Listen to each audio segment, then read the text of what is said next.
कल 10 अक्टूबर 2022 का दिन समाजवादी सोच रखने वाले लोगों के लिए सबसे खराब दिन कहा जा सकता है। और डॉक्टर लोहिया के विचारों को धरती पर उतारने वाले माननीय मुलायम सिंह का जाना इस देश में बचे खुचे समाजवादी सोच के लोगों के लिए एक तरह का आघात था। कल 12 को जहाँ तक मेरा ख्याल है लोहिया जी की पुण्यतिथि है और दोनों को एक साथ जुड़ते हुए जब मैं सोचता हूँ कि लोहिया के विचारों को अपने अध्ययन के जीवन में, अपने शिक्षण के जीवन में, अपने राजनीतिक जीवन में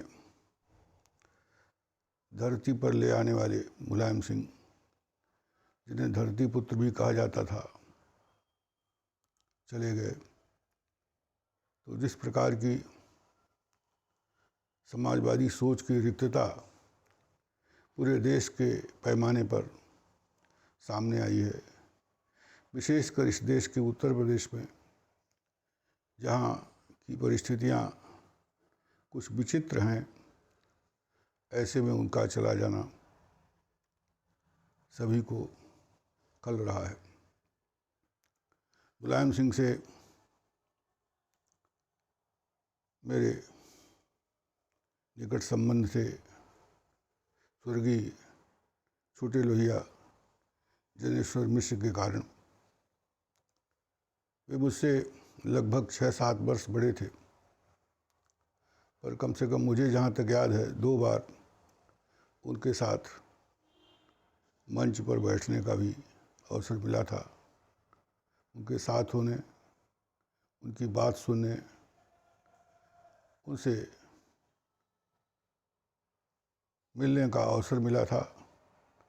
और मेरा तो पूरा परिवार ही प्रारंभ से ही समाजवादी रहा है। मेरे भतीजे 10 वर्ष तक महाराजगंज जिले के समाजवादी पार्टी के अध्यक्ष रहे। आज भी वो राजनीति में हैं, लेकिन वो चुनाव नहीं लड़ते हैं।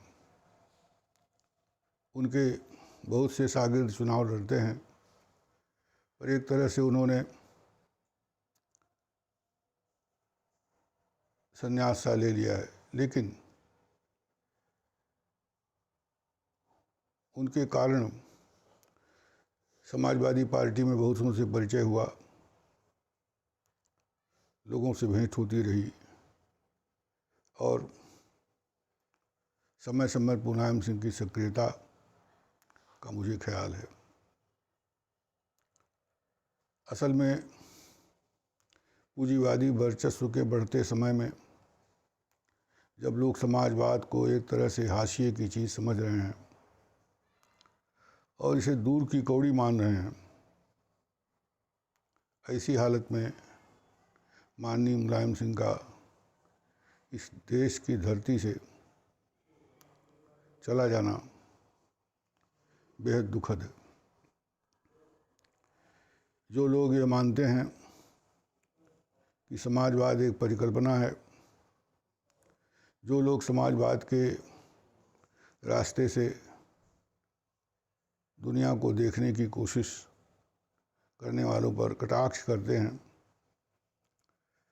उन्हें सोचना चाहिए कि अगर इस सोच के लोग न होते तो समाज की गैर बराबरी जो आज है वह कितनी और बढ़ गई होती। ये ठीक है कि 5 उंगलियां बराबर नहीं हो सकती हैं, लेकिन पांचों उंगलियां इतनी असमान भी नहीं हो सकती हैं। ज्ञानेश्वर जी कहा करते थे, जयप्रकाश नारायण कहा करते थे, लोहिया जी भी कहा करते थे कि इतनी असमान नहीं हो सकती हैं कि कोई मुट्ठी न बने, कोई समाज का एका न बने। इस सोच के साथ मुलायम सिंह दलितों, मजदूरों, अल्पसंख्यकों और दबे कुचले लोगों, किसानों के लिए जीवन भर संघर्ष करते रहे। 2-3 पार्टियों में रहे। बाद में उन्होंने समाजवादी पार्टी की स्थापना की, वो इसके संस्थापक थे। उन्होंने 3 बार उत्तर प्रदेश के मुख्यमंत्री पद को संभाला।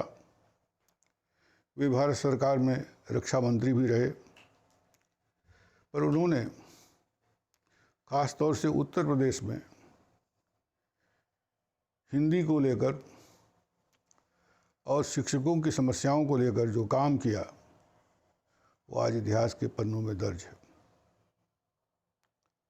शिक्षकों की जब कोई सुनवाई नहीं होती थी किसी के समय में, तो मुलायम सिंह के समय में बराबर ये सुनवाई होती रही।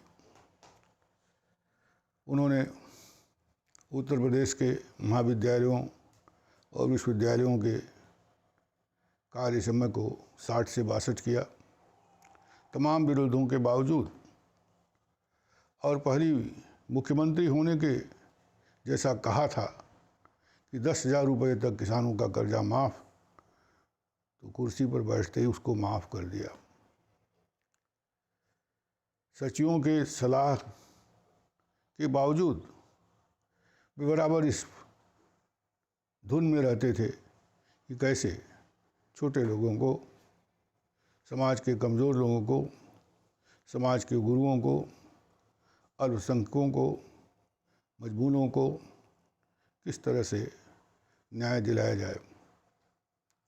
और अपने छात्र जीवन से ही वे लगातार संघर्ष करते रहे। बार बार यात्राएं की, सभाएं की, घूमे साइकिल से, मोटर से, प्रदेश का कोना कोना उन्होंने छान डाला था। और गांव-गांव को नाम से जानते थे, तहसीलों को जानते थे, जिलों को जानते थे, नेताओं को जानते थे, कार्यकर्ताओं को जानते थे। और उनकी छवि ये थी कि अगर एक बार किसी के साथ उनकी मुलाकात, कुछ अपनत्व की दोस्ती हो गई, तो चाहे वो जहाँ कहीं होता था, उस संबंध का निर्वाह करते थे। मुलायम सिंह एक कड़ियल नेता थे और कड़ी कुश्ती लड़ते जैसे थे, वैसे राजनीति में भी ऐसे तमाम अवसर आए जब उन्हें कड़े फैसले करने पड़े, बिना इसकी चिंता किए कि इसका परिणाम क्या होगा। ये उनकी खास विशेषता थी। असल में इस समय जहाँ दुनिया जा रही है, उसमें असमानता को लेकर कोई बात नहीं हो रही है।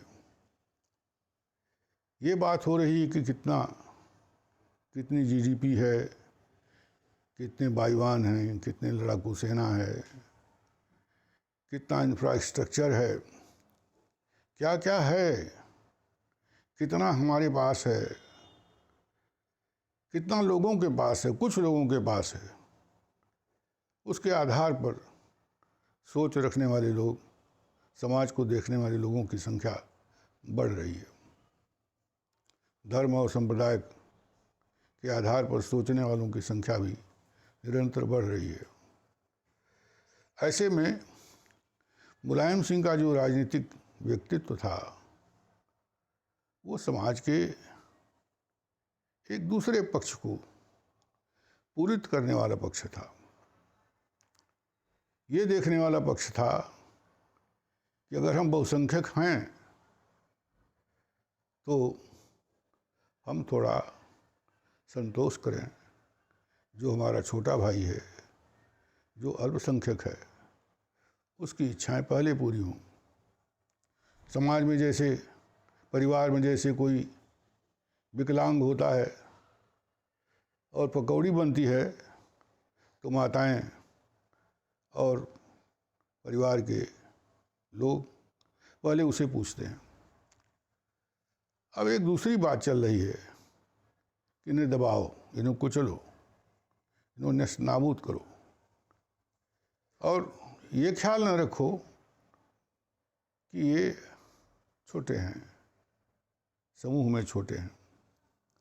इसके बरक्स, इसके विरुद्ध मुलायम सिंह की सोच थी, और इसके चलते उनको क्या राजनीतिक फ़ायदा नुकसान हुआ ये तो लोग जाने, विश्लेषण करता जाने, लेकिन ये सोच उनकी अद्भुत थी और ये भारतीय सोच के अनुकूल थी।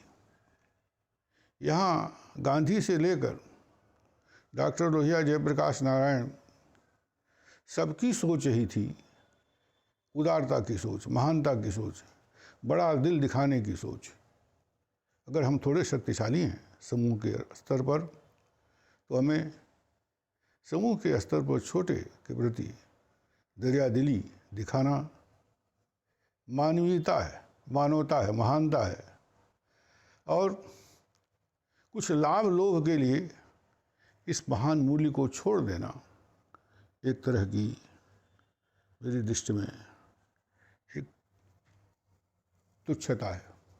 मुलायम सिंह इस तुच्छता के विरुद्ध, उनके भीतर गरीबों के लिए, किसानों के लिए, मजदूरों के लिए गहरी सोच थी, करुणा थी, और उनकी तकदीर को बदलने के लिए जितना भी राजनीतिक